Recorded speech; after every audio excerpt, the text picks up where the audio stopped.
Hey everybody, welcome back to Battle Ready Inc. So today I'm going to work on this deck that is like the epitome of fan favorite, right? We're doing Gallantmon this time, and I love Gallantmon. For a long time, him and Beelzemon were my tied for first as my favorite all-time Digimon.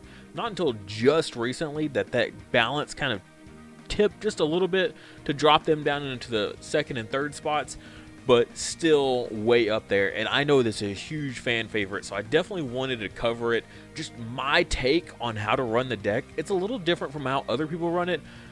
More of a control deck, and you'll see why.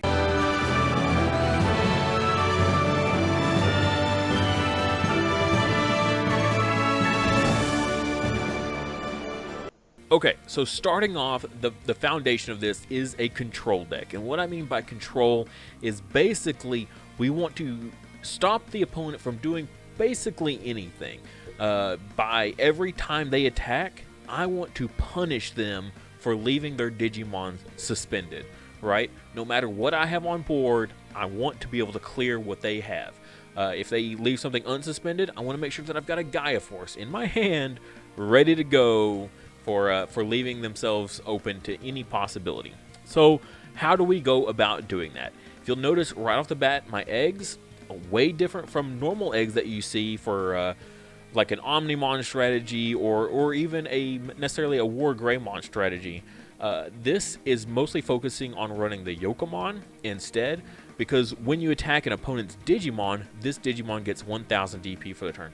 Doesn't matter what level they are or how many Digivolution sources they have, like the Koromon, that's his stipulation. 4 Digivolution sources just to get 1000 DP added. No. Gigimon will be the better alternative when he gets here, just because he gives it if they have 5 or more trash. Same thing as Gilmon here. But until then, I think Yokomon is a great way to go for this strategy. Because like I said, every time they leave something suspended, I want to be able to attack and run it over. I don't care if I'm doing it with a rookie, a champion, an ultimate, or a mega, whatever. I want to be able to have as much DP as possible so I can make sure to clear it. And in kind of stipulation, I usually look at about making sure I can get like over 6,000, because that's generally like blockers and that sort of thing. I'd like to be able to get over the blocker with an ultimate, right? So or champion, whichever. With my level 4s, I want to always be able to run over another blocker. So moving on from there, we're gonna look at our rookies. And same thing here. We got the Agumon, who's a great rookie for red right now. Gives plus 1000 DP to anything Digivolved over it on your turn. So if you're under a blocker, the blocker doesn't get it during the opponent's turn. Make sure you remember that. It does only applies during your turn. Same with the Yokomon, only when you are attacking, not when you're being attacked. So then we're going to look at Gilmon here. Basically does the same thing. The only stipulation is he has a drawback of they have to have 5 or more cards in their trash to trigger it. Which, aside from like maybe turn 1 or turn 2 of the game, that's going to be the only time that's not going to apply. So more than likely, you can have another rookie, typically more times than not, to choose from. Because we've got 6 more rookies here. So in total, we have 10 rookies versus the 4 Gilmon. So Gilmon can come a little later in the game. Not so bad. You don't have to worry about always having him turn 1, because more often than not, you'll have another rookie turn 1 that you can use instead of him until you can use that 1000 buff. And then just right here, we've got our vanillas here, our 2 cost drops, 0 to evolve. Very standard run-of-the-mill kind of Digimon here, until we get more releases of some other more wild and crazy stuff, like searching for tamers, that sort of thing. With the I believe it's set 4 is when we get those. So we've got a ways till we get those guys. So until then, running these vanillas is definitely going to be the way to go. So next up, we're going to look at our level 4s. These are pretty standard in most red decks. You're going to have your four blockers. Blockers are just always a good idea to have on hand. The Dark Tyrannomon, just that 1 cost evolution is it's so clean, it's so nice. Plenty of times, like turn 1 of a match, you'll put your rookie down, you'll evolve your rookie for 0, and then you'll evolve a Dark Tyrannomon for 1, pass it to your opponent, only give them 1 to work with. That's nothing. So great opening turn 1 play right there. But next up, we get a little bit different than what most other red decks have, and that's this Greymon. We're running the plus 2000 DP Greymon instead of the plus 1 security. Because, like I was saying, we're focusing on controlling here. We're more worried about running over our opponent's Digimon on our turn, rather than just jumping into their security, triggering off the Gaia Force, Hammer Sparks, whatever. First, we gain control of the board state, make sure they have nothing to work with, so then we don't have to worry about anything coming back at us, retaliating. And then once we have board state, then we can start punching in when we need to on security. So jumping over, and to do that, we need all the DP buff we can get. So I'll add it up in a little bit, but we can get pretty crazy with this. Next up is our level 5s here. Gallantmon, pretty standard, right? 2 cost, level 5. It's good vanilla. It just helps you step up into your megas and such. Megas and whatever ultimates or ultras, depending on which game you're playing. Your Omnimons, right? Just a good, efficient way to get up into higher levels for a low price. Next up, again, we're going a little bit different here, and this is a huge flex spot in several people's red decks on what they run here. It really depends on the player, on what they like. But honestly, I'm really liking the War Gallantmon. I've seen it used pretty effectively here recently whenever I've gone against some red decks, red Omnimon decks, and they were running the War Gallantmon as their other half of their 8 level 5s. And that's because when Digivolving, if you have a red Tamer in play, which in a Gallantmon deck, you're definitely going to have Tamers, we'll get to those, delete one of your opponent's Digimon with 3000 DP or less. Super clean. I'm not saying you're running this to get rid of Rookie Rush or whatever. Just your opponent's going to leave rookies on field. It happens. I mean, plenty of times, how many games have you ever played where the opponent plays the 2-cost rookie to give you 1 memory to work with, right? Happens all the time. Easily drop the War Gallantmon here for the Digivolution. Just take it right off the board. They don't have it next turn to evolve a blocker or whatever that's going to get in your way. You just cleanly take it off the board. No issues there. It also has a nice inheritable. It's, again, just like Gilmon. There's 5 or more cards in your opponent's trash. They get 1,000.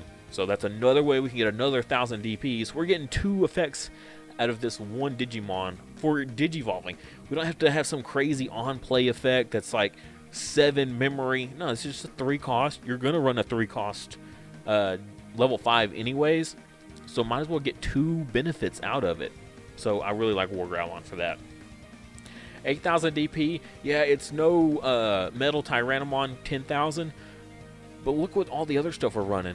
With all the other stuff running, we can smoke a Metal Tyrannomon with our War Gallantmon, just with half of what we have underneath it. So great combos there. Next up is the focus of the deck. You'll notice I am running 4 of them. Some people are only running 3. I think in a Gallantmon deck, you're going to want to run 4 Gallantmon, right? This isn't an Omnimon deck. This is a red control deck, believe it or not. So we're going to maximize on our Gallantmon for sure. So his effect is when Digivolving, just like with War Gallantmon here, if you have a red Tamer in play, delete one of your opponent's Digimon with 6,000 DP or less. So you Digivolve into this guy, instantly clear a blocker off the field. So good. I mean, I don't know how many times blockers are in my way. I can push for game, and there's just one blocker that they play. You know, that clutch play there at the end. It's like, okay, I've got 3 memory or 2 memory to work with. I play a 2-cost rookie, and then I Digivolve into for level or 2 memory into a blocker, and now you can't punch me for game, and I get a whole extra turn to come around and win the game back. Evolve into, Gallantmon, and you clear that blocker off, opens them wide open, right? And also you clear that Digimon off field so they can't Digivolve over it next turn or anything like that. Works out great. Also, this is what really makes the whole deck. This is why we're going for the control strategy of it, is because Gallantmon's next effect is just so great. When attacking, trash one of your opponent's security cards for every 10 cards in their trash. You may think, well, that's 10 cards is a lot. I mean, especially if you get into this early game into a Gallantmon, you're not going to be able to trash this or get that much in the trash. Remember, our strategy isn't to just push for security every turn. Our strategy is to clear their board. So this whole time, we've been clearing their board. Anytime they're leaving anything open, we are putting that into the trash, filling up their trash super fast. So by the time we get to the Gallantmon, we've got the 10 cards in trash to trigger his ability. So we're good to go. And so that's where the whole kind of control strategy is, because we've got the 10 cards in trash. So now we can keep controlling their board with Gallantmon, just attacking into whatever they leave open. And every time we attack, we could instantly trash whatever in their security. Don't trigger security effects. We're not attacking into Digimon to worry about dying. You know, the stray Millenniummon that comes out of nowhere, or a Gaia Force, Kakaitis Breath, whatever. You don't have to worry about any of it. It just all gets trashed because the Gallantmon's ability never triggers it. So after you clear the security out, then their board is empty and you just get a punch for game. Okay? So we'll kind of come back to Gallantmon in just a bit. We're going to kind of close it up here. Yes, there is an Omnimon in this deck. No, you really don't even have to play him, honestly. He's kind of a flex spot for sure. If you have an Omnimon 2, 3, whatever, it fits in the deck. It does. It's just a powerful card. I mean, you're essentially playing a 6-cost Gaia Force, if you want to look at it like that. A 6-cost Gaia Force that after you play it, you have a 15k body on field in addition to that. So, yeah. Only running it at a 2 of here, I think that's plenty fine. Not a big deal. I mean, we all know Omnimon's amazing, so if you can fit it in, go for it. If you don't have it, don't worry about it. The strategy doesn't need him at all. Backing up a bit, we do have 2 Volcanic Dramon. I really like Volcanic Dramon. I've gotten so much value out of playing Volcanic Dramon in my decks. Just not only are we putting Rookie Rush in check, it's more than just that. I mean, sure, you never know when you're going to deal with a Rookie Rush deck, and he's a great way to handle it. But on top of that, you're looking at dealing with other things. There was times where I cleared off 2 Greymon that were left on field, because if you look, both Greymons have only 4,000 DP, and Volcanic Dramon clears that. So I've cleared 2 leveled up Greymons before, and that's a huge amount of memory that they spent in several turns worth, and I just drop a Volcanic Dramon and put them back to literally the beginning of the game. So great card. Also comes in clutch all the time, but clearing out Devimon for purple. Devimon's at 4k, and Volcanic Dramon, thankfully, takes care of Devimon. Nothing like seeing a Piedmon drop, and they bring out 2 Devimon, and you're just like, oh crap. Like, they're about to clear all my big heavy hitters, and then you just drop a Volcanic Dramon, clear out both Devimons. So good. So good. Alright, already talked about Omnimon, Gaia Force, kind of already talked about it as well a little bit throughout. I mean, it's the best option in the game for clearing Digimon. Just straight up delete anything you want. It doesn't matter if they're suspended, unsuspended, whatever. Just delete one. So nice. Doesn't return it to hand like Kakaitis Breath, or return it to the bottom of the deck so they can get into it later. Heaven forbid if they manage to draw that much. Just get rid of it, send it to the trash, call it a day. And you're only going to usually play this on something like a level 6 or 7, typically. I couldn't imagine playing this on a level 5. Maybe a level 4 blocker is if it's just desperate. You're about to punch for game, and you've got a whole bunch of memory, and you can drop a Gaia Force, I guess, maybe in that situation, but it is what it is. Next up are our Tamers. So I'm playing one of the Memory Borrower that also gives the security attack +1. Mainly, it's not really necessary for the deck. I don't believe running more than one is really necessary, because you're only going to ever benefit from having one. And it's not like it's a super crucial thing. If you get it, awesome. If you don't, it's not the end of the world. It's a 4 cost, which is huge. If they hit it in security, that's always nice. But we're playing 3 of the 2 cost, right? It's important to get Tamers on field as fast as possible, but at the same time, playing 2 memory takes away from the rest of your strategy of, we need it for the Gallantmon plays, right? We have to have a Digimon on field for him and War Growlmon. So just playing that 2 cost feels a lot better than playing a 4 cost just to be able to Digivolve into something to trigger our abilities. As well as, I think the plus 1000, like I was saying earlier, I think the DP boost is more important for the control aspect of the whole strategy than getting the security attack plus 1. Because remember, more than half the time, we're spending all of our attacks clearing their field rather than spending our attacks punching into security. And that security attack plus 1, you only get it if they have 4 or more Digivolution sources. So how often are you really going to be able to trigger that? Not that much. I think getting that 1000 boost and being able to punch over things, so much more important than the security attack plus 1. And then the memory, getting you to 3 memory is just, it's a nice bonus, right? I didn't want to just go 4 of the 2 cost. I think splitting it up and having at least 1 of this tie is worth it, just because you only need 1 on field. So if you draw it, great. If you don't, it's not that missed. Alright, so now that we've kind of gone through the whole deck, let's talk about what we're punching over and with what. What can we do based on what we have? And also, I want to point out, you can just Digivolve the Volcanic Dramon, right? He's a 3 cost, level 6. If you don't have the Gallantmon, he's still pretty nice. I mean, he does have security attack plus 1, so you can, if you need to, just start punching face with Volcanic Dramon, swinging for 2 security every turn, especially because we're going to be buffing him. It's important to get at least 13k or higher, and that's super easy with this deck. So going back to the beginning here with the Yokomon giving us 1000, Agumon or Gilmon, either one, giving us 1000, so that's at 2000. Greymon giving any of our Digimon Digivolved over him 2000, so that's 4000 we're swinging with there. Put that on underneath War Growlmon, and you're at 12k.